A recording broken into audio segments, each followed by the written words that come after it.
The Adventure of Charles Augustus Milverton by Sir Arthur Conan Doyle. Narrated by Carol Phillips. It is years since the incidents of which I speak took place, and yet it is with diffidence that I allude to them. For a long time, even with the utmost discretion and reticence, it would have been impossible to make the facts public. But now the principal person concerned is beyond the reach of human law, and with due suppression, the story may be told in such a fashion as to injure no one. It records an absolutely unique experience in the career both of Mr. Sherlock Holmes and of myself. The reader will excuse me if I conceal the date or any other fact by which he might trace the actual occurrence. We had been out for one of our evening rambles, Holmes and I, and had returned about 6 o'clock on a cold, frosty winter's evening. As Holmes turned up the lamp, the light fell upon a card on the table. He glanced at it, and then with an ejaculation of disgust threw it on the floor. I picked it up and read, Charles Augustus Milverton, Appledore Towers, Hampstead. Agent. Who is he? I asked. The worst man in London, Holmes answered as he sat down and stretched his legs before the fire. Is anything on the back of the card? I turned it over. Will call at 6:30 c.a.m., I read. He's about due. Do you feel a creeping, shrinking sensation, Watson, when you stand before the serpents in the zoo and see the slithery, gliding, venomous creatures with their deadly eyes and wicked, flattened faces? Well, that's how Milverton impresses me. I've had to do with 50 murderers in my career, but the worst of them never gave me the repulsion which I have for this fellow. And yet I can't get out of doing business with him. Indeed, he is here at my invitation. But who is he? I'll tell you, Watson. He is the king of all the blackmailers. Heaven help the man, and still more the woman, whose secret and reputation come into the power of Milverton. With a smiling face and a heart of marble, he will squeeze and squeeze until he has drained them dry. The fellow is a genius in his way, and would have made his mark in some more savoury trade. His method is as follows. He allows it to be known that he is prepared to pay very high sums for letters which compromise people of wealth or position.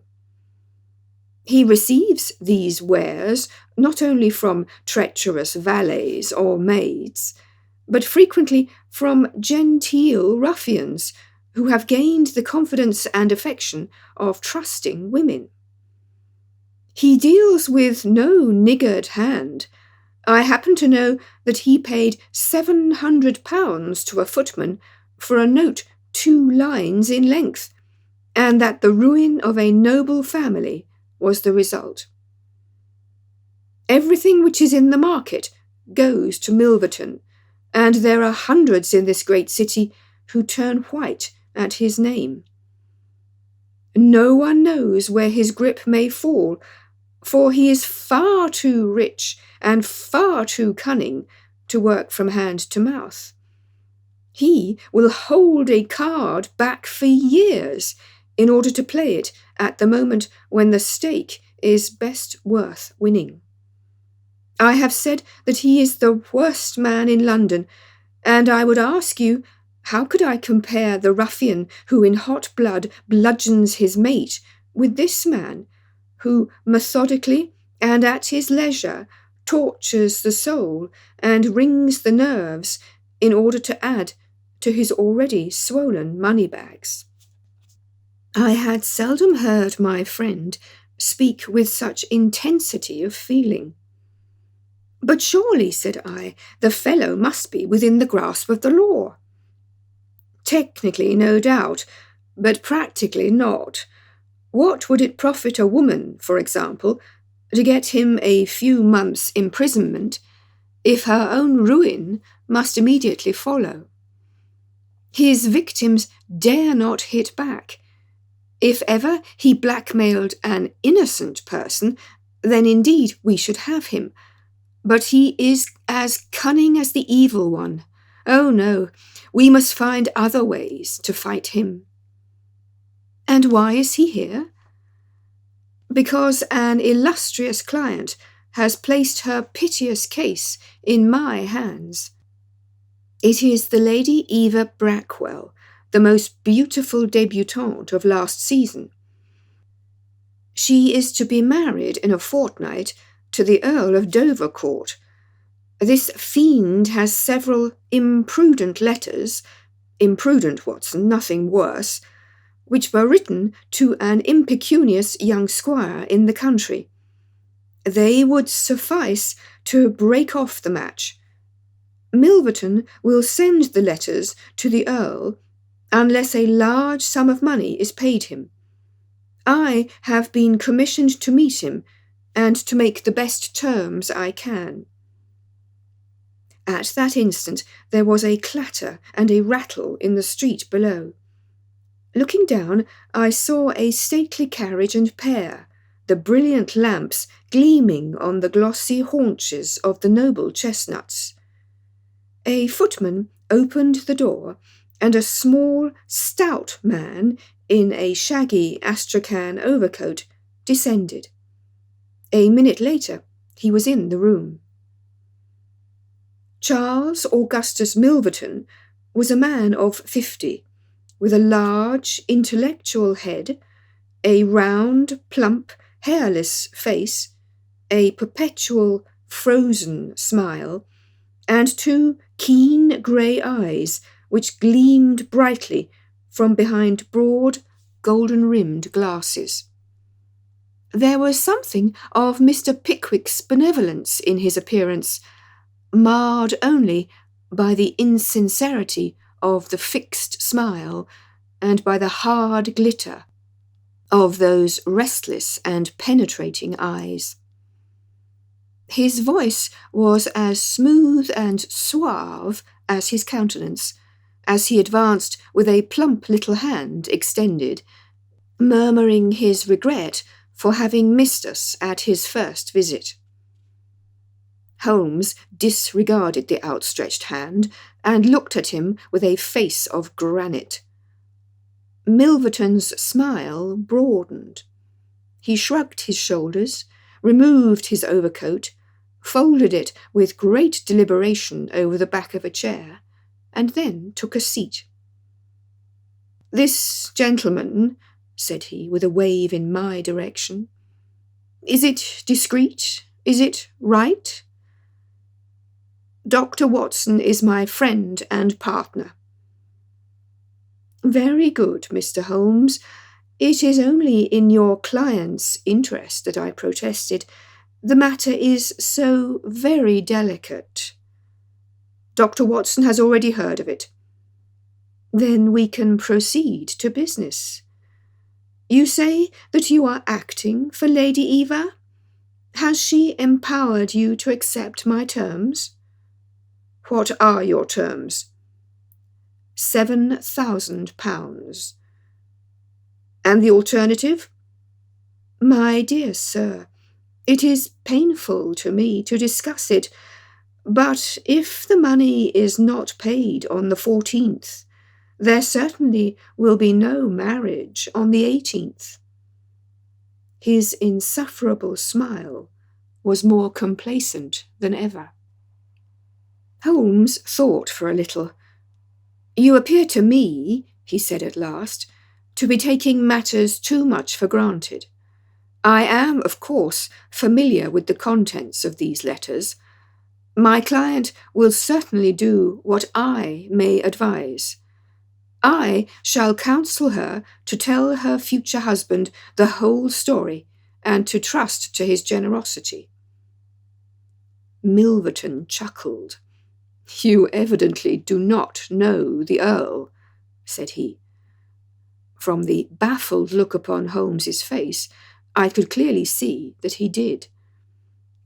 What harm is there in the letters? He asked. They are sprightly, very sprightly, Milverton answered.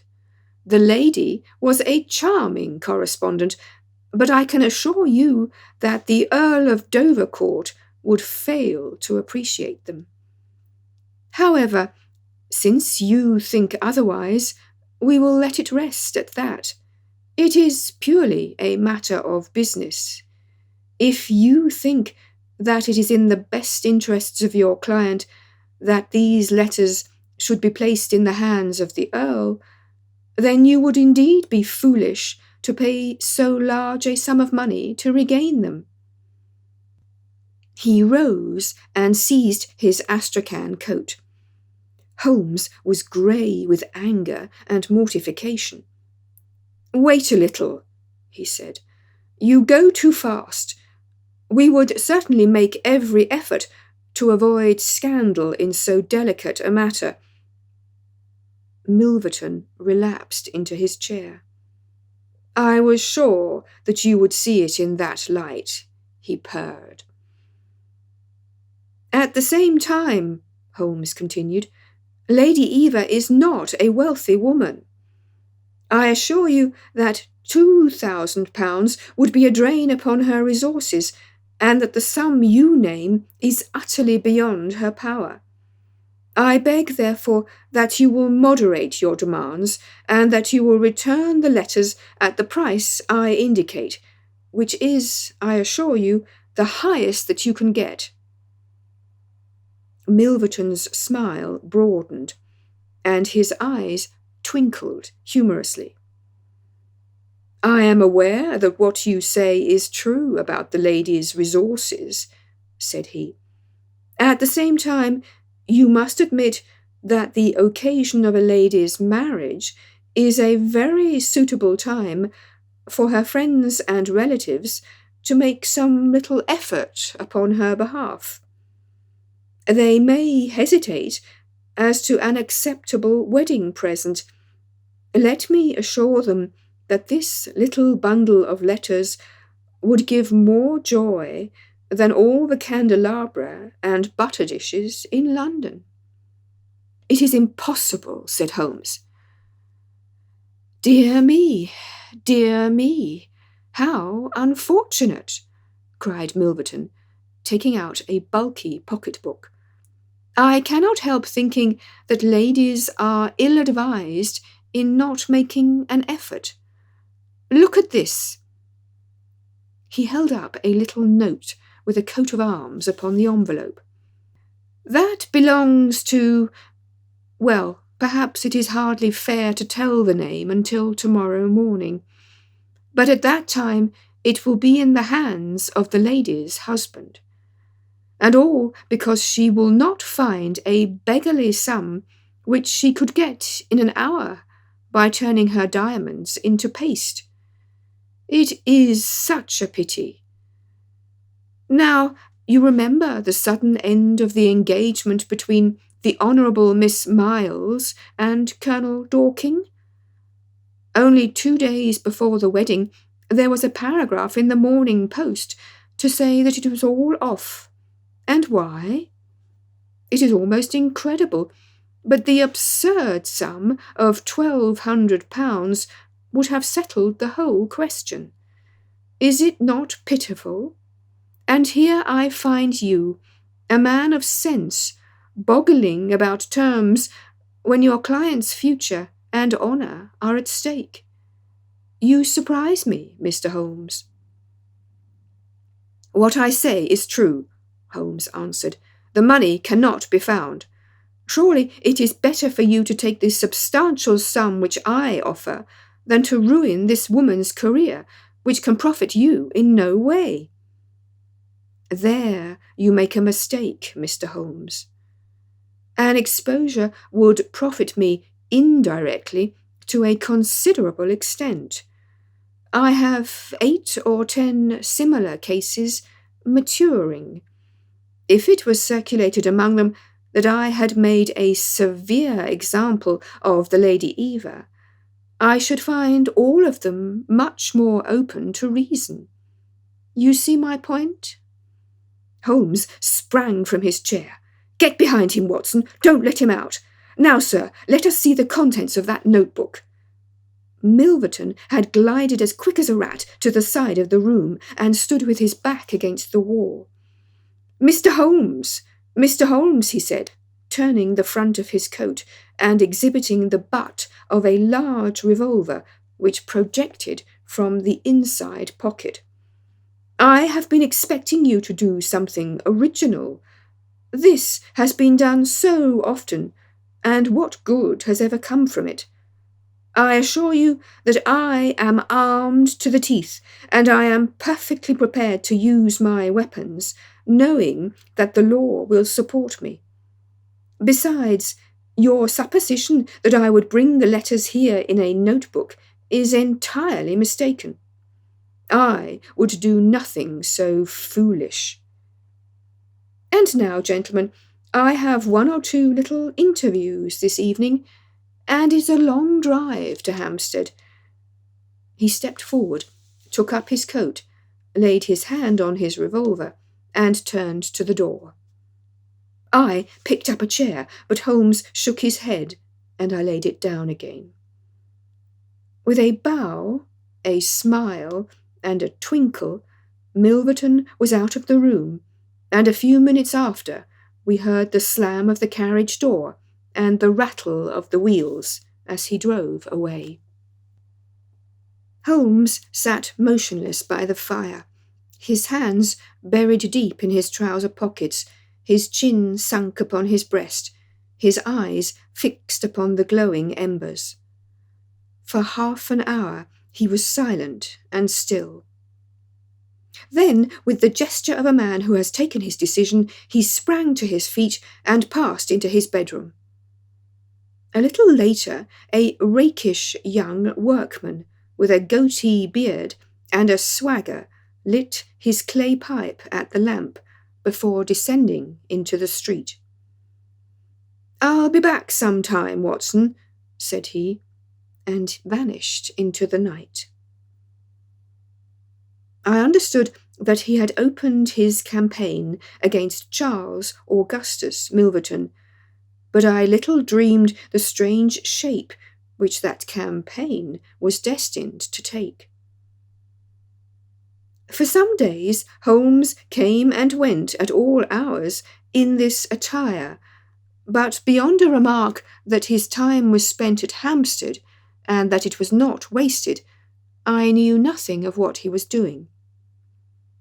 At last, however, on a wild, tempestuous evening, when the wind screamed and rattled against the windows, he returned from his last expedition, and, having removed his disguise, he sat before the fire and laughed heartily in his silent, inward fashion.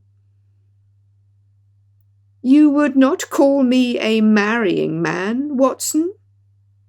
"No, indeed." "You'll be interested to hear that I am engaged." "My dear fellow, I congrat—" "To Milverton's housemaid." "Good heavens, Holmes!" "I wanted information, Watson. Surely you have gone too far." "It was a most necessary step. I am a plumber with a rising business, Escott by name. I have walked out with her each evening, and I have talked with her. Good heavens, those talks! However, I have got all I wanted. I know Milverton's house as I know the palm of my hand." But the girl, Holmes. He shrugged his shoulders. You can't help it, my dear Watson. You must play your cards as best you can when such a stake is on the table. However, I rejoice to say that I have a hated rival who will certainly cut me out the instant that my back is turned. What a splendid night it is! You like this weather? It suits my purpose. Watson, I mean to burgle Milverton's house tonight. I had a catching of the breath, and my skin went cold at the words, which were slowly uttered in a tone of concentrated resolution. As a flash of lightning in the night shows up in an instant every detail of a wide landscape, so at one glance I seemed to see every possible result of such an action. The detection, the capture, the honoured career ending in irreparable failure and disgrace. My friend himself lying at the mercy of the odious Milverton. For heaven's sake, Holmes, think what you are doing, I cried. My dear fellow, I have given it every consideration. I am never precipitate in my actions, nor would I adopt so energetic and indeed so dangerous a course if any other were possible. Let us look at this matter clearly and fairly. I suppose that you will admit that the action is morally justifiable, though technically criminal. To burgle his house is no more than to forcibly take his pocketbook, an action in which you were prepared to aid me. I turned it over in my mind. Yes, I said, it is morally justifiable, so long as our object is to take no articles save those which are used for an illegal purpose. Exactly. Since it is morally justifiable, I have only to consider the question of personal risk. Surely a gentleman should not lay much stress upon this when a lady is in most desperate need of his help. You will be in such a false position. Well, that is part of the risk. There is no other possible way of regaining these letters. The unfortunate lady has not the money, and there are none of her people in whom she could confide. Tomorrow is the last day of grace, and unless we can get the letters tonight, this villain will be as good as his word, and will bring about her ruin. I must, therefore, abandon my client to her fate, or I must play this last card. Between ourselves, Watson, it's a sporting duel between this fellow Milverton and me. He had, as you saw, the best of the first exchanges, but my self-respect and my reputation are concerned to fight it to a finish. Well, I don't like it, but I suppose it must be, said I. When do we start? You are not coming. Then you are not going, said I. I give you my word of honour, and I never broke it in my life, that I will take a cab straight to the police station and give you away unless you let me share this adventure with you. You can't help me. How do you know that? You can't tell what may happen. Anyway, my resolution is taken. Other people beside you have self-respect and even reputations. Holmes had looked annoyed, but his brow cleared, and he clapped me on the shoulder.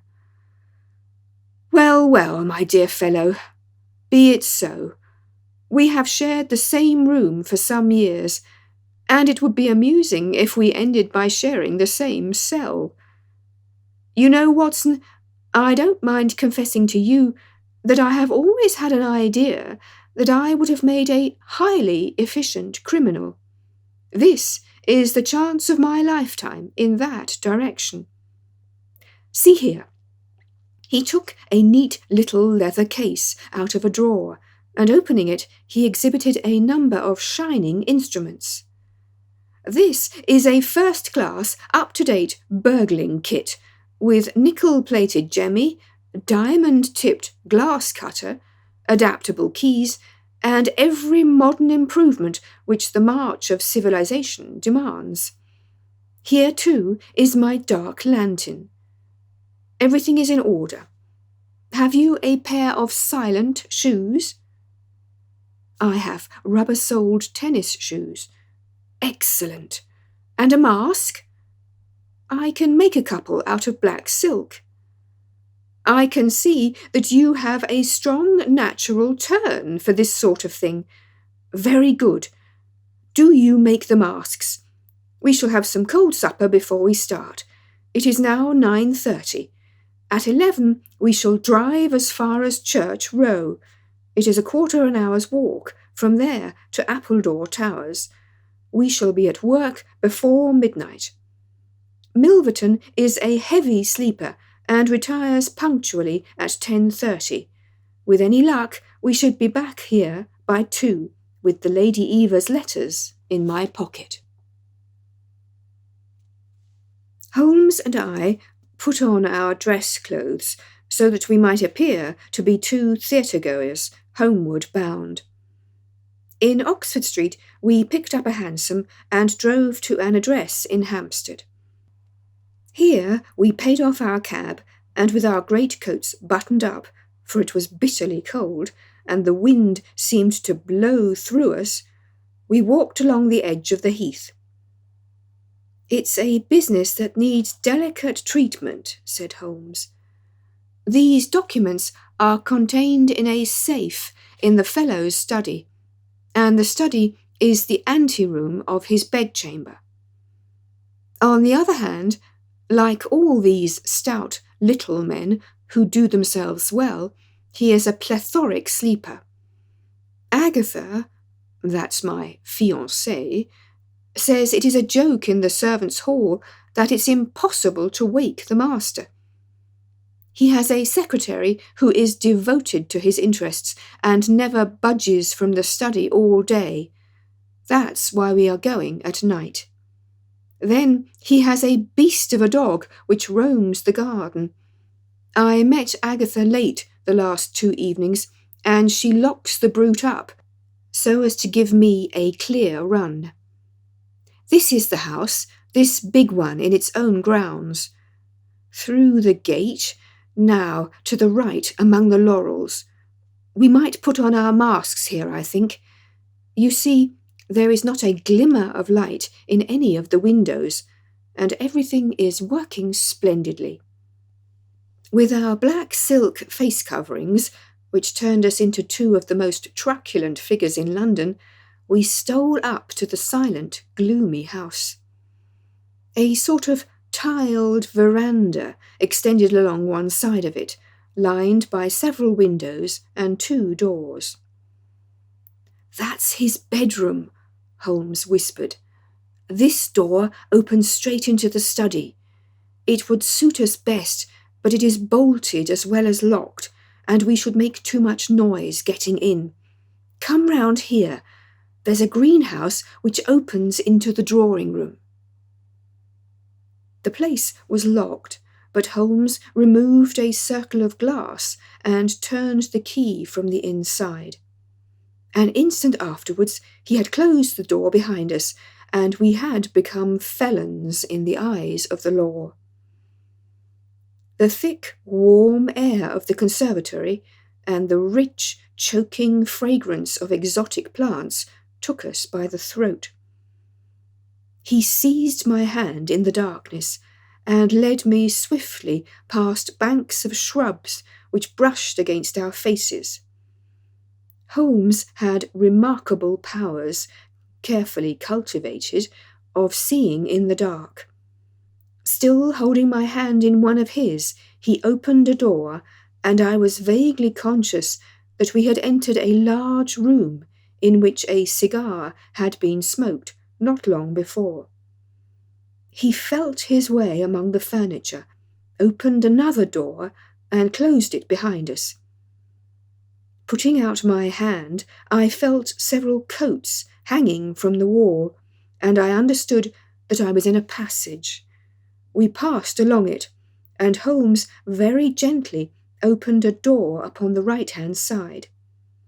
Something rushed out at us, and my heart sprang into my mouth, but I could have laughed when I realized that it was the cat. A fire was burning in this new room, and again the air was heavy with tobacco smoke. Holmes entered on tiptoe, waited for me to follow, and then very gently closed the door. We were in Milverton's study, and a portière at the farther side showed the entrance to his bedroom. It was a good fire, and the room was illuminated by it. Near the door I saw the gleam of an electric switch, but it was unnecessary, even if it had been safe, to turn it on. At one side of the fireplace was a heavy curtain, which covered the bay window we had seen from outside. On the other side was the door which communicated with the veranda. A desk stood in the centre, with a turning chair of shining red leather. Opposite was a large bookcase with a marble bust of Athene on the top. In the corner, between the bookcase and the wall, there stood a tall green safe, the flashlight flashing back from the polished brass knobs upon its face. Holmes stole across and looked at it. Then he crept to the door of the bedroom and stood with slanting head, listening intently. No sound came from within. Meanwhile, it had struck me that it would be wise to secure our retreat through the outer door, so I examined it. To my amazement, it was neither locked nor bolted. I touched Holmes on the arm, and he turned his masked face in that direction. I saw him start, and he was evidently as surprised as I. "I don't like it," he whispered, putting his lips to my very ear. "I can't quite make it out. Anyhow, we have no time to lose." "Can I do anything?" "Yes, stand by the door. If you hear anyone come, bolt it on the inside, and we can get away as we came. If they come the other way, we can get through the door if our job is done, or hide behind these window curtains if it is not. Do you understand?" I nodded and stood by the door. My first feeling of fear had passed away, and I thrilled now with a keener zest than I had ever enjoyed when we were the defenders of the law instead of its defiers. The high object of our mission, the consciousness that it was unselfish and chivalrous, the villainous character of our opponent, all added to the sporting interest of the adventure. Far from feeling guilty, I rejoiced and exulted in our dangers.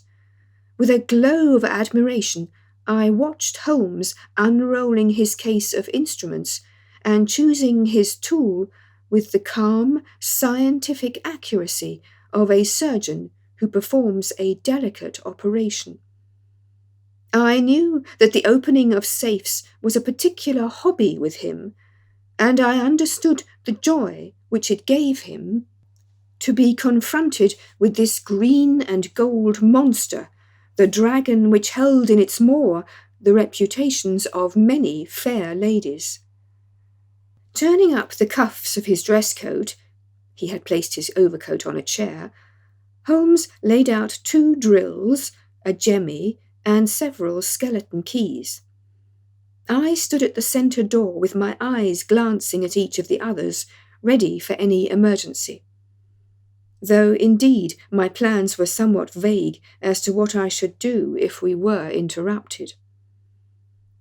For half an hour Holmes worked with concentrated energy, laying down one tool, picking up another, handling each with the strength and delicacy of the trained mechanic. Finally, I heard a click. The broad green door swung open, and inside I had a glimpse of a number of paper packets, each tied, sealed, and inscribed. Holmes picked one out, but it was hard to read by the flickering fire, and he drew out his little dark lantern, for it was too dangerous, with Milverton in the next room, to switch on the electric light. Suddenly I saw him halt, listen intently, and then in an instant he had swung the door of the safe to, picked up his coat, stuffed his tools into his pockets, and darted behind the window curtain, motioning to me to do the same. It was only when I had joined him there that I heard what had alarmed his quicker senses. There was a noise somewhere within the house. A door slammed in the distance. Then a confused, dull murmur broke itself into the measured thud of heavy footsteps rapidly approaching.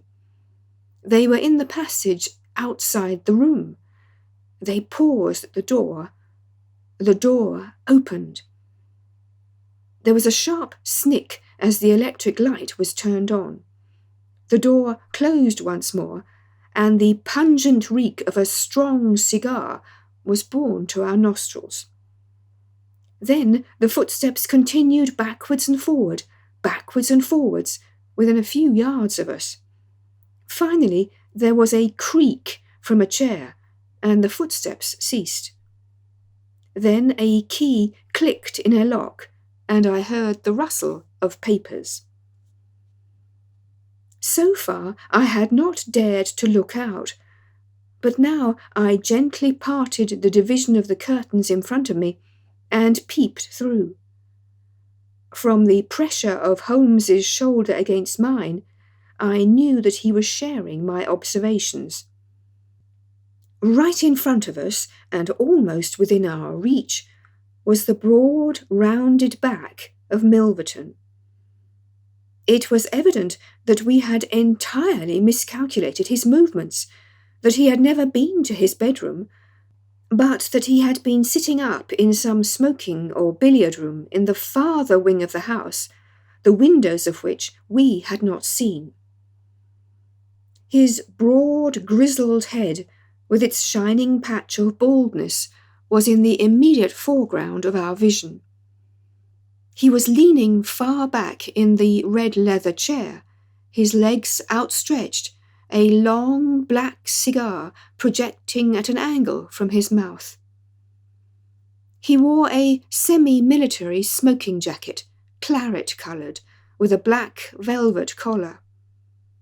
In his hand he held a long legal document, which he was reading in an indolent fashion, blowing rings of tobacco smoke from his lips as he did so. There was no promise of a speedy departure in his composed bearing and his comfortable attitude. I felt Holmes's hand steal into mine and give me a reassuring shake, as if to say that the situation was within his powers and that he was easy in his mind. I was not so sure whether he had seen what was only too obvious from my position, that the door of the safe was imperfectly closed, and that Milverton might at any moment observe it. In my own mind, I had determined that if I were sure, from the rigidity of his gaze, that it had caught his eye, I would at once spring out, throw my greatcoat over his head, pinion him, and leave the rest to Holmes. But Milverton never looked up. He was languidly interested by the papers in his hand, and page after page was turned as he followed the argument of the lawyer. At least, I thought, when he has finished the document and the cigar, he will go to his room. But before he had reached the end of either, there came a remarkable development which turned our thoughts into quite another channel. Several times I had observed that Milverton looked at his watch, and once he had risen and sat down again with a gesture of impatience. The idea, however, that he might have an appointment at so strange an hour never occurred to me until a faint sound reached my ears from the veranda outside. Milverton dropped his papers and sat rigid in his chair. The sound was repeated, and then there came a gentle tap at the door. Milverton rose and opened it. "Well," said he, curtly, "you are nearly half an hour late." So this was the explanation of the unlocked door and of the nocturnal vigil of Milverton. There was the gentle rustle of a woman's dress. I had closed the slit between the curtains, as Milverton's face had turned in our direction, but now I ventured very carefully to open it once more. He had resumed his seat, the cigar still projecting at an insolent angle from the corner of his mouth. In front of him, in the full glare of the electric light, there stood a tall, slim, dark woman, a veil over her face, a mantle drawn round her chin. Her breath came quick and fast, and every inch of the lithe figure was quivering with strong emotion.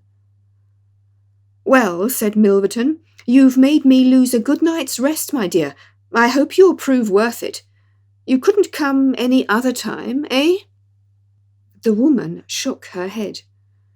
"Well, if you couldn't, you couldn't. If the Countess is a hard mistress, you have your chance to get level with her now. Bless the girl, what are you shivering about? That's right, pull yourself together. Now, let us get down to business." He took a note from the drawer of his desk. "You say that you have 5 letters which compromise the Countess d'Albert. You want to sell them. I want to buy them.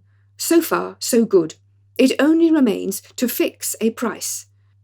I should want to inspect the letters, of course. If they are really good specimens—" "Great heavens, is it you?" The woman, without a word, had raised her veil and dropped the mantle from her chin. It was a dark, handsome, clear-cut face which confronted Milverton, a face with a curved nose, strong, dark eyebrows shading hard, glittering eyes, and a straight, thin-lipped mouth set in a dangerous smile. "It is I," she said, "the woman whose life you have ruined." Milverton laughed, but fear vibrated in his voice. "You were so very obstinate," said he. "Why did you drive me to such extremities? I assure you I wouldn't hurt a fly of my own accord, but every man has his business, and what was I to do? I put the price well within your means. You would not pay. So you sent the letters to my husband, and he, the noblest gentleman that ever lived, a man whose boots I was never worthy to lace, he broke his gallant heart and died. You remember that last night when I came through that door and I begged and prayed you for mercy, and you laughed in my face, as you are trying to laugh now, only your coward heart cannot keep your lips from twitching. Yes, you never thought to see me here again, but it was that night which taught me how I could meet you face to face and alone.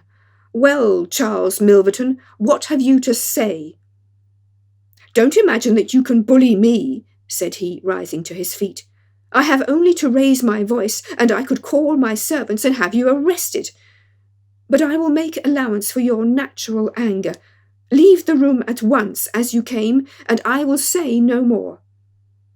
The woman stood with her hand buried in her bosom, and the same deadly smile on her thin lips. You will ruin no more lives as you ruined mine. You will wring no more hearts as you wrung mine. I will free the world of a poisonous thing. Take that, you hound, and that, and that, and that, and that!"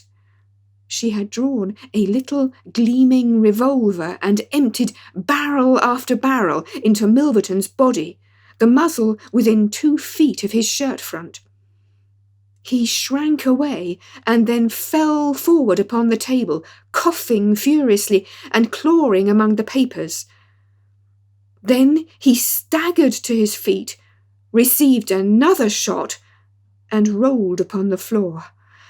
"You've done me!" he cried, and lay still. The woman looked at him intently and ground her heel into his upturned face. She looked again, but there was no sound or movement. I heard a sharp rustle, the night air blew into the heated room, and the avenger was gone. No interference upon our part could have saved the man from his fate, but as the woman poured bullet after bullet into Milverton's shrinking body, I was about to spring out, when I felt Holmes's cold, strong grasp upon my wrist. I understood the whole argument of that firm, restraining grip, that it was no affair of ours, that justice had overtaken a villain, that we had our own duties and our own objects, which were not to be lost sight of. But hardly had the woman rushed from the room when Holmes, with swift, silent steps, was over at the other door. He turned the key in the lock. At the same instant we heard voices in the house and the sound of hurrying feet. The revolver shots had roused the household. With perfect coolness, Holmes slipped across to the safe, filled his 2 arms with bundles of letters, and poured them all into the fire. Again and again he did it, until the safe was empty. Someone turned the handle and beat upon the outside of the door. Holmes looked swiftly round. The letter which had been the messenger of death for Milverton lay, all mottled with his blood, upon the table. Holmes tossed it in among the blazing papers. Then he drew the key from the outer door, passed through after me, and locked it on the outside. "This way, Watson," said he. "We can scale the garden wall in this direction." I could not have believed that an alarm could have spread so swiftly. Looking back, the huge house was one blaze of light. The front door was open, and figures were rushing down the drive. The whole garden was alive with people, and one fellow raised a "View, hallo!" as we emerged from the veranda and followed hard at our heels. Holmes seemed to know the grounds perfectly, and he threaded his way swiftly among a plantation of small trees, I close at his heels, and our foremost pursuer panting behind us. It was a 6-foot wall which barred our path, but he sprang to the top and over. As I did the same, I felt the hand of the man behind me grab at my ankle, but I kicked myself free and scrambled over a glass-strewn coping. I fell upon my face among some bushes, but Holmes had me on my feet in an instant, and together we dashed away across the huge expanse of Hampstead Heath. We had run 2 miles, I suppose, before Holmes at last halted and listened intently. All was absolute silence behind us. We had shaken off our pursuers and were safe. We had breakfasted and were smoking our morning pipe on the day after the remarkable experience which I have recorded, when Mr. Lestrade of Scotland Yard, very solemn and impressive, was ushered into our modest sitting-room. "Good morning, Mr. Holmes," said he. "Good morning. May I ask if you are very busy just now?" "Not too busy to listen to you." "I thought that, perhaps, if you had nothing particular on hand, you might care to assist us in a most remarkable case which occurred only last night at Hampstead." "Dear me," said Holmes, "what was that?"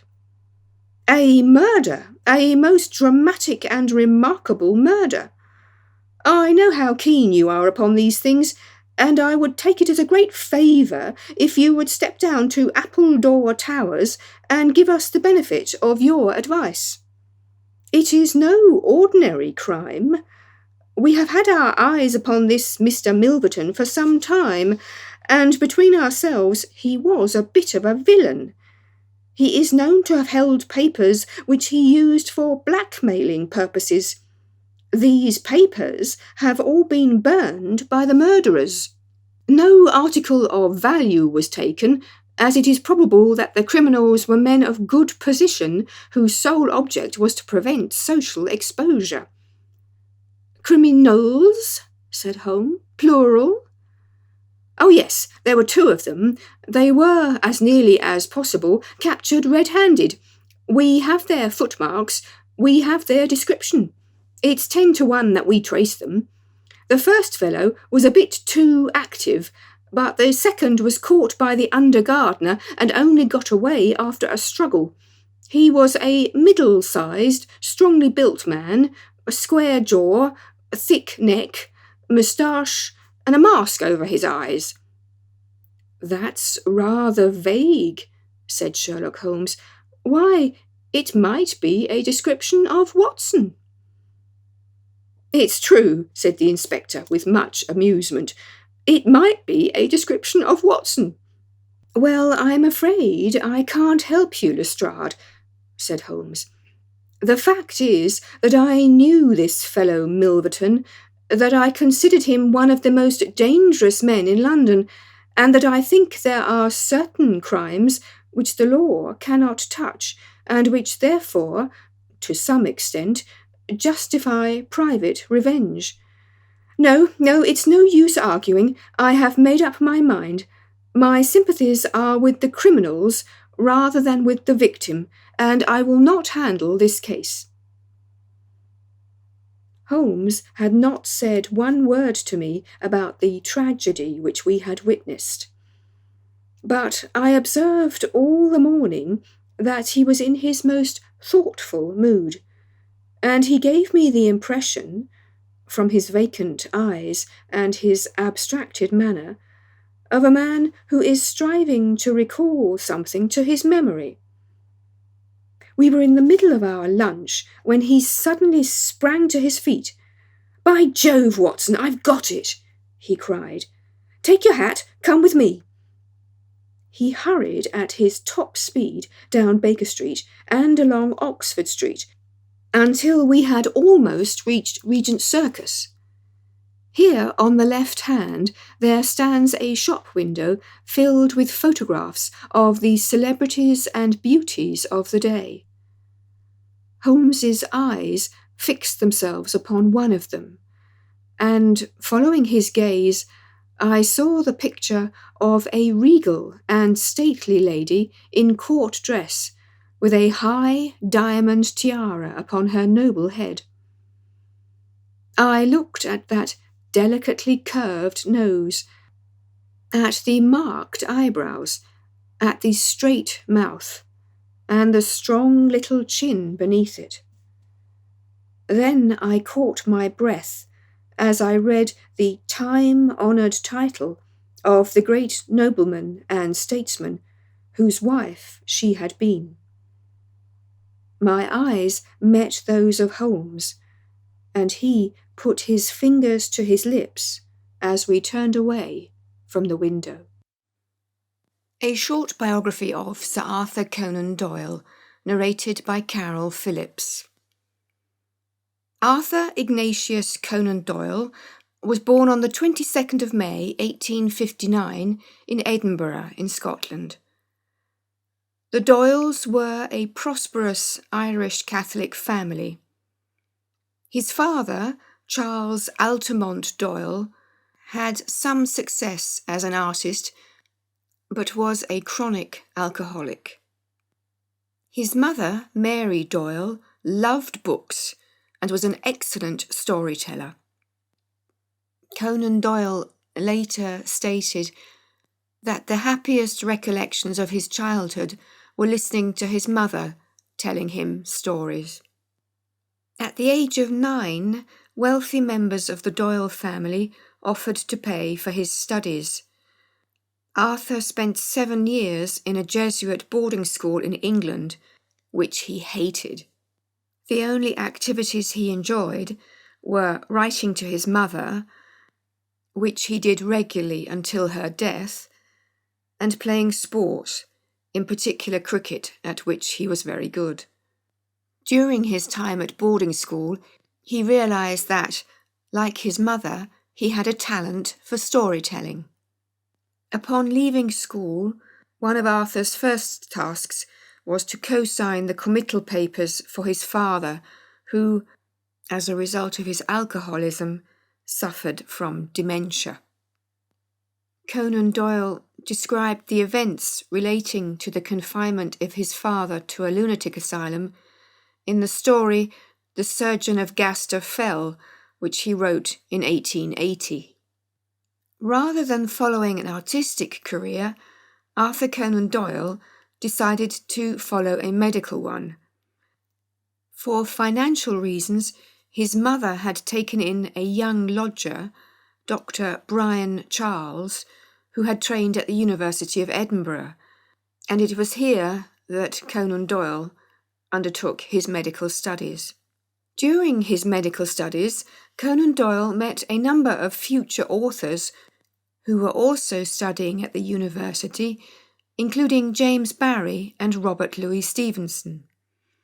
One of his teachers, Dr. Joseph Bell, had a great influence on him. Dr. Bell was a master at observation, logic, deduction, and diagnosis, all qualities which Conan Doyle later attributed to his most famous creation, the detective Sherlock Holmes. During his studies, Conan Doyle began to write short stories, some of which were published in literary journals. In 1881, Conan Doyle graduated, obtaining his Bachelor of Medicine and Master of Surgery, upon which he drew a humorous sketch of himself receiving his diploma with the caption, "Licensed to Kill." After working as a medical officer on a steamer and as an assistant to a doctor in Plymouth, Conan Doyle opened his own practice in Portsmouth, and by the end of his 3rd year, his practice had started to earn him a comfortable income. While working as a doctor, he continued to write. In August 1885, he married Louisa Hawkins, the sister of one of his patients. He described her in his memoirs as having been gentle and amiable. In March 1886, Conan Doyle started writing the novel which brought him immediate fame. It was published 2 years later in Beeton's Christmas Annual under the title A Study in Scarlet, and introduced the world to the immortal Sherlock Holmes and Dr. Watson. Also at this time, he wrote stories which illustrate the beginning of his fascination with the paranormal and spiritualism. In August of 1889, Joseph Marshall Stoddart, managing editor of Lippincott's monthly magazine in Philadelphia, came to London to establish a British edition of his magazine. He commissioned the young doctor to write a short novel which was published in England and the US in February of 1890. This story, The Sign of Four, was responsible for establishing both the character Sherlock Holmes and the author Sir Arthur Conan Doyle. Conan Doyle's literary agent, A.P. Watt, made a deal with the Strand magazine to publish the Sherlock Holmes stories. The image of Sherlock Holmes was created by the illustrator Sidney Paget. This collaboration lasted for many decades and was instrumental in making the author, the magazine, and the artist world famous. After almost dying as a result of a virulent attack of influenza, Conan Doyle decided to abandon his medical career and concentrate on his literary one. In 1893, in spite of everyone's entreaties, the prolific but impulsive author decided to get rid of Sherlock Holmes. During a trip to Switzerland, he found the spot where his hero was to meet his end. In The Final Problem, published in December 1893, Sherlock Holmes and Professor Moriarty plunged to their deaths at the Reichenbach Falls. As a result, 20,000 readers cancelled their subscriptions to the Strand magazine. Conan Doyle, however, felt freed from a fictional character who had oppressed him. Following the death of his wife, who had been diagnosed with tuberculosis, and of his father, Conan Doyle suffered from depression, which may have caused him to become more and more fascinated by life beyond the veil. He became extremely interested in spiritualism and joined the Society for Psychical Research. Although writing prodigiously, none of his other works obtained the success of his Sherlock Holmes stories. A long stay in the Exmoor region, including a visit to Dartmoor prison, gave him the inspiration for his next novel. But he realised the novel lacked a hero. However, he did not resurrect the detective Sherlock Holmes, but simply wrote the story as if it was a previously untold adventure. To the delight of thousands of frustrated fans, the Strand magazine published the first episode of The Hound of the Baskervilles in August of 1901. A year later, King Edward VII knighted Conan Doyle for his services rendered to the Crown during the Boer War, although gossip has it that the king, as an avid Sherlock Holmes fan, had put the author's name on his honours list to encourage him to write new stories. In 1907, Conan Doyle married his second wife, Jean Leckie, whom he had known for almost 10 years. She was an intellectual, a good sportswoman, and a trained mezzo-soprano.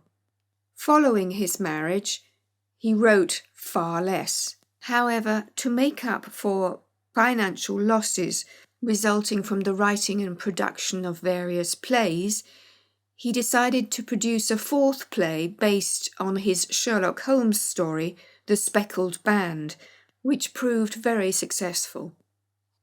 The loss of his son, his brother, his 2 brothers-in-laws, and his 2 nephews in the First World War further increased his attraction to spiritualism and the occult, which was greatly mocked by the press.